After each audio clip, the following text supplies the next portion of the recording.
વર્કઆઉટથી ખબર પડી કે ખરેખર આના પાછળ એક અશફાક કરીને બિલ્ડર છે અને એને જે ફરિયાદી છે એમને ધમકીજનક જે મેસેજીસ છે એ વોટ્સએપ ઉપર કરી હતી અને જે ફરિયાદી છે એમના જે દીકરી કેનેડામાં ભણતી હતી તો 2023થી એક અજાણ્યા નંબર પરથી મારા વોટ્સએપ પર મેસેજ આવતા હતા, બરાબર.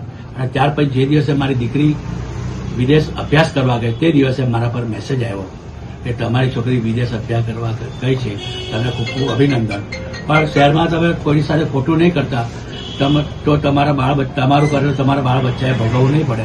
આવા મારા પર મેસેજ આવતા હતા અને મેસેજ નંબર પણ આવતા હતા, પણ મેસેજ કરનાર કોણ વ્યક્તિ હતો તે મને ખબર નહોતી, બરાબર. તે અંગે હું ગભરાઈ ગયેલો અને તે વખતે મેં લાલગેટ પોલીસ સ્ટેશનમાં પણ અરજી આપી હતી.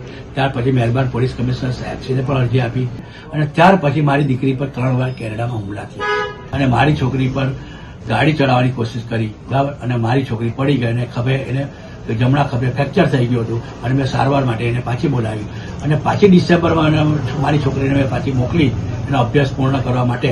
તો મારી છોકરીને પાછી આ જ ધમકીઓ મળતી હતી. પરિણામે મારી છોકરીને રેકી થતી હતી, એટલે પરિણામે મારી છોકરી આ બધી તમામ હકીકત દર્શાવતા મેં મારી છોકરીને અભ્યાસ છોડાવી અને પાછી સુરત પરત બોલાવી દીધી છે.